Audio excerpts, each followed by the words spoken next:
Hey everybody, welcome to episode 5 of Tyneside Troubles with me, James from the Football Manager WizKids. Now in today's Newcastle United episode, we're going to really talk about the transfers that have been happening. There has been big changes. We've brought in some signings. As you know, we're bringing in Courtney House and Dominic Iorfa. They have just made their debut game. We also brought in another player, but we've sold a couple of first team players. Really, I felt their age was getting on. I felt like we could cash in on them there and then, get them off the wage bill, but it's caused unrest amongst the camp. But first, we're going to run you through the games that we have played so far since the Fulham game that was with you in the last live comp, and today we will also play the FA Cup third round game, which is against Swindon, and the draw wasn't actually made in the last episode, so it's against League One Swindon in the FA Cup away from home.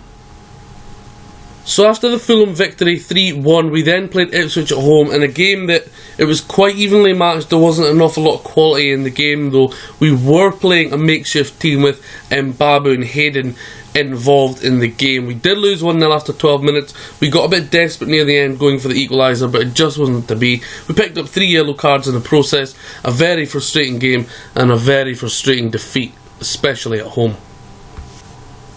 Our first back-to-back defeat came against Chelsea after the Ipswich loss. Chelsea in the quarter-final of the Capital One Cup. We were expected to reach the 4th round, and we did beat Tottenham in that, but like I said to you guys, I thought this would be a step too far.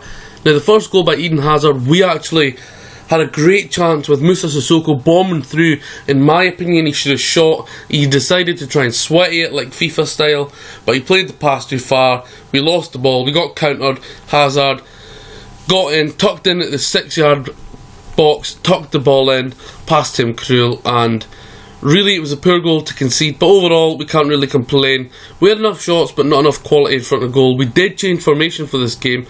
Usually we've gone 2 up front, but we went 4-2-3-1 here, and Alexander Mitrovic was very isolated up top, so it wasn't a good change. We tried to play a counter system, and really we were outplayed on all areas of the pitch. And like I said, we didn't expect anything, and we didn't get anything. So 3-0 Chelsea, Eden Hazard double, and a Michael Hector goal.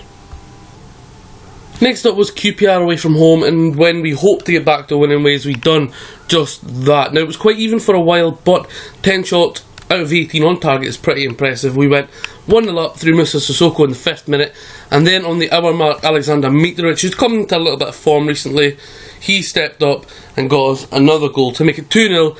And really, QPR were pretty poor in front of goal, and they didn't offer too much attacking threat. A good win, hopefully back to winning ways from here now. Next up, Huddersfield at home, where we went 1-0 up through a Christopher Schindler own goal on the 13th minute. Straight after half-time, Kachunga scored for Huddersfield to bring it back to 1-1, but 3 minutes after coming on as a substitute, Dwight Gale got a goal for us. We controlled this game, again a bit scrappy in front of goal. I felt we could have got more goals than we did. Not a lot of great performances. Rico Henry got the standout for me. Moussa Sissoko also got a 7.9 in player of the match, but again, a win is a win, I guess. I've said it before, it's all about getting the win and battling for the 3 points in this division. A game that came out to be a draw at Hillsborough against Sheffield Wednesday, and a draw was probably the right result. We played with 10 men for an hour after checked out. He picked up 2 yellow cards in the space of 6 minutes. Matt Ritchie got us ahead. Stephen Fletcher, the former Sunderland player, pulled one back in the 22nd minute. Then Tiote got his first yellow card. Mitrovic put us 2-1 up, and Silly, Czech Tiote, then got sent off straight after that goal. They did get a player sent off on the hour mark. That was Sam Hutchison, a second yellow card.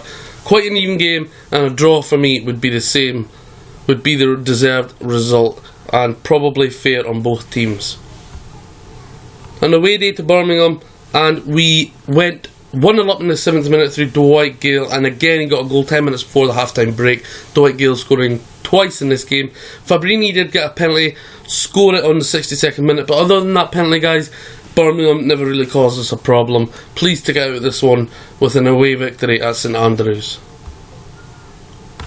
Sheffield Wednesday again, this time we welcomed them to St James's Park, and 11 shots from us, 5 on target, 4 goals, and this game was decided by one man, and that was the beast, Alexander Mitrovic. A goal on the 46th minute, again on the 65th minute. Adam Armstrong got a goal to put us 3-0 up in the 72nd minute, and in the 89th minute, going on the full-time whistle, Mitro got his hat-trick. A solid performance by a few players, including Daryl Janmaat, Moussa Sissoko, Matt Ritchie, as well as the defence in general. A match against a team I expected to be up near the top, but we were very efficient in this game in terms of really making the goalkeeper work. 18 shots, 12 on target. We could have scored more. Rolando Aarons putting us 1-0 up after 5 minutes, and Jose Perez 7 minutes after the break putting us 2-0 up. And once that second goal went in, I never really seen Derby causing us any problems. Their main man, Will Hughes, getting a 6.8. He was kept very quiet. A solid performance by us. All but one player on above 7 average. Rolando Aarons with a goal and man of the match in this game. Now, you know when you save a game and you load up either the next morning, the next night, or a couple hours later, and something bizarre happens? Well, this was that indeed, guys. I went 1-0 up away to Rotherham, and they were sitting in 14th in the league, I believe, and I thought this is going to be a cushy win. We had 22 shots. They had 17, but somehow we came out of this game with a 4-1 defeat. Former Newcastle player Leon Best getting a double, Joe Newell and former Middlesbrough man Richard Smallwood getting a goal in this game. It was the debut of Dominic Iorfa and Courtney House. Courtney House only got a 5.8. Dominic Iorfa got subbed off just after half time for Daryl Janmaat. It might have been a bit of a risk to give them their debut as soon as they had signed. He did get an assist though, and a pretty poor performance all round, and fair play to Rotherham. They came out, they smashed us, and they were excellent even after they went 1-0 down.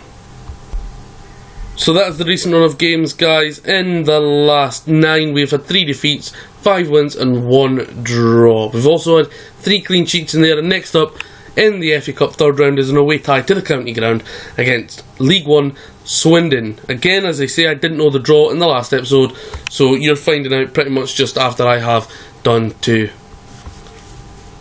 So I did say we'd done some transfer business. We let Freddie Woodman go. Sorry, that was the end of the August window. We let Isaac Hayden go to Birmingham for 500k. He was a player that never really got in the first team for us. Henry Civet didn't even get an appearance. He left to West Brom for 2 million. 250k, a bit of a bargain for Brighton. We had too many goalkeepers. Carl Darlow goes there.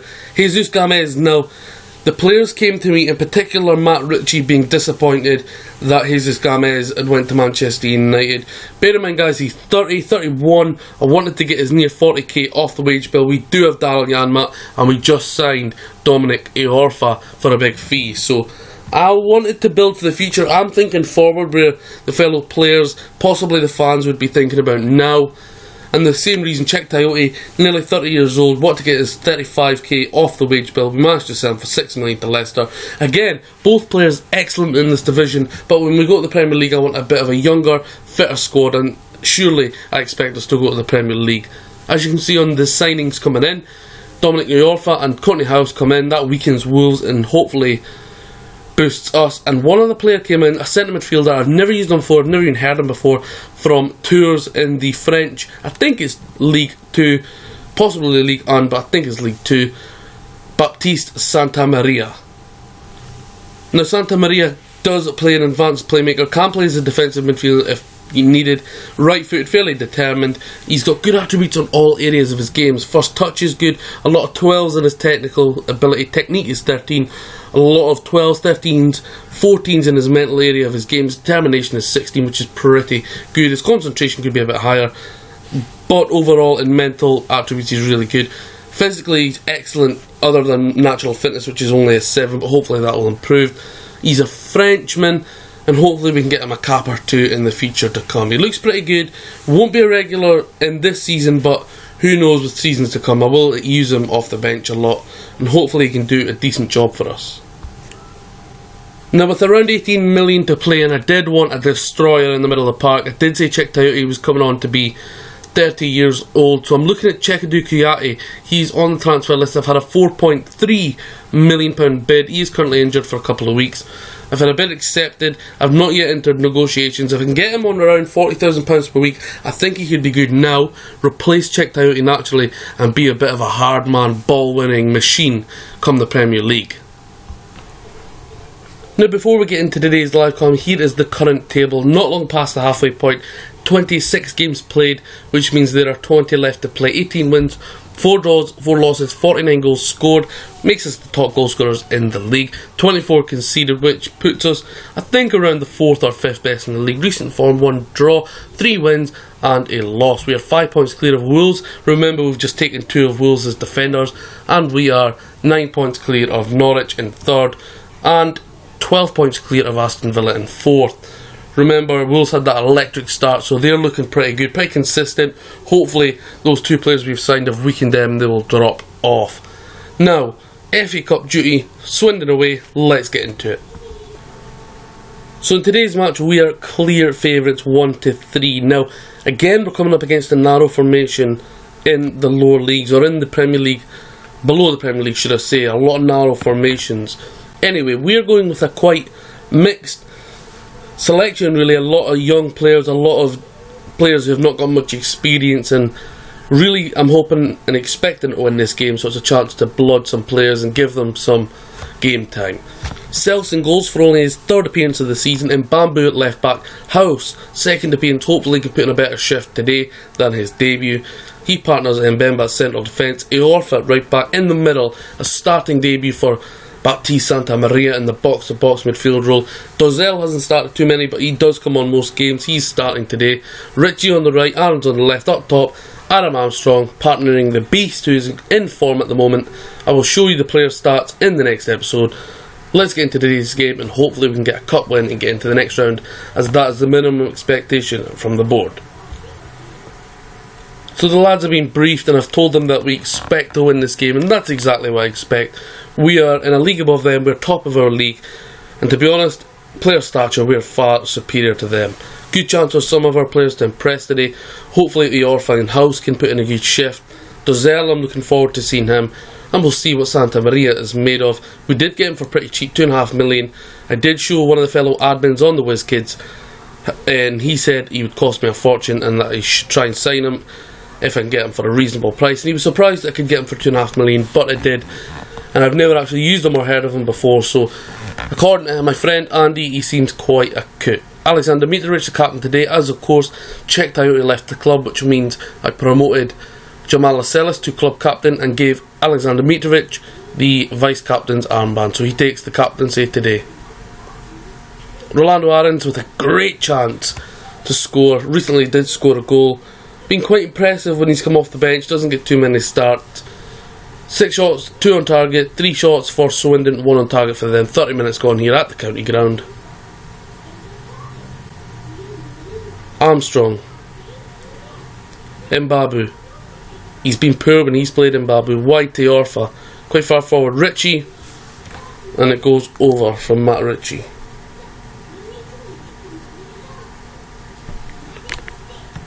House on the left hand side.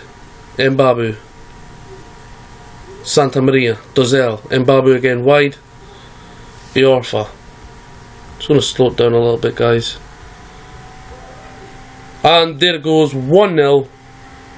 Rolando Aarons' 3rd goal of the season puts his head 1-0 away to Swindon.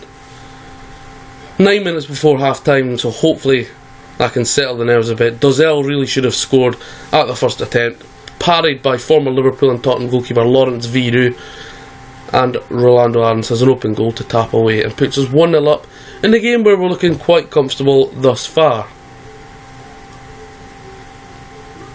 Yellow card for Shane Hill.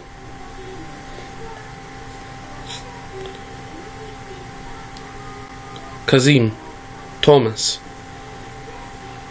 Jonathan Obika, Hill, Morale, Hill again, Kazim, out wide to Armandi Otwell, Hill, lot short passing, Obika's through, and that was great passing phase from Swindon, and Obika probably could have taken an extra touch inside. He didn't realise how much space he had there. So that is just half time gone, guys. We will make a couple of changes and we will get back into the second half. Just the one change, guys, then made one direct substitute. Matt Ritchie, we're going to give him a rest. He does play a lot of games, especially the big ones, and we brought on Florent Thauvin, who's going to play on the right. He usually plays on the left, in place of Rolando Aarons, who of course started and scored in today's match. Kazim, Thomas, Obika's through. Straight after the half time, Jonathan Obika with his 11th goal of the season has equalised for Swindon. That is poor, 1 minute into the second half. Kazim plays it in to Thomas, and I'm not quite sure who it was. It might have been Courtney House, who stepped out of defence and really looked in no man's land, and Obika was through. Prolific at his level, and he managed to be prolific there and score the goal. Adam Armstrong, great pass from Dazelle there. It's in, and it's Tovan Mitrovic. Really, that should have been 2-1. The first chance was unlucky, the second chance should have been a goal, no questions. Corner kick, Tovan will take it. And it comes to nothing. Only 49 minutes gone here, 1-1. There was a golden opportunity to peg Swindon straight back, demotivate them a bit after getting on a high following that goal. I'll tell the lads assertively that I demand more from them. I do simply demand more. It's a big chance for some of these players. 62 minutes gone here. I'm going to make one substitution direct. Dwight Gale is going to come on for Adam Armstrong. And in fact, we'll bring on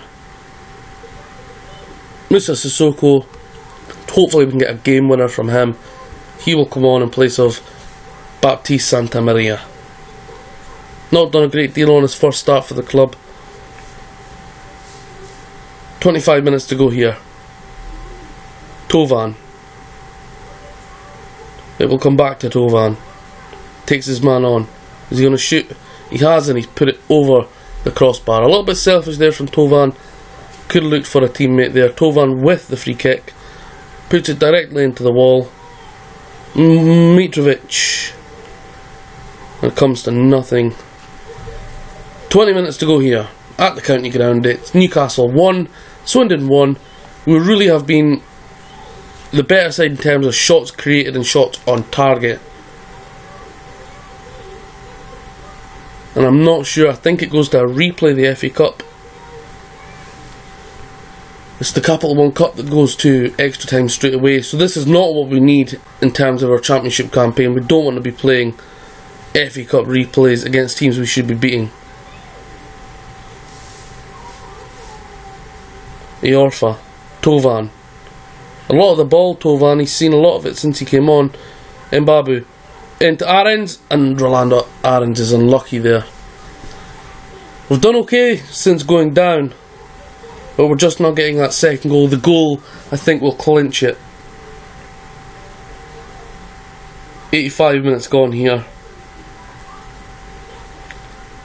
And is there one more chance for either side to put this game in tie to bed and progress to the fourth round? On a audacious shot there. I think it was from Obika. Confidence will be high. He's just scored a goal against Newcastle United. And that looks like it's going to be it, guys. Disappointing. Probably the first disappointing live com we've actually done, where we've not really been the favourite and won. So there you go, guys. 1-1 against Swindon at the county ground in the FA Cup third round. So confirmation of that 1-1 FA Cup tie. Hopefully we can beat them when we play them at home after the Bristol City game, which is next, and then we would see the fourth round draw. We will then play Blackburn away, Wolves at home. That's a massive game, the Wolves at home. Wigan away, Norwich at home is huge. Brentford away. But the next live com we'll come back to, guys, is Leeds United at home on the 23rd of February. That will give us a chance to recap all these games, give you a little bit of information on what happened in the FA Cup tie should we progress, and of course there will be a lot to talk about regarding player sales and player signings, and hopefully we can have Shekadu Kouyaté signed up should he wish to drop down a level and join the Championship League leaders. As ever, guys, thank you for watching Tyneside Troubles. This is episode 5. We will be back again on the 23rd of February against Leeds United at St James's Park.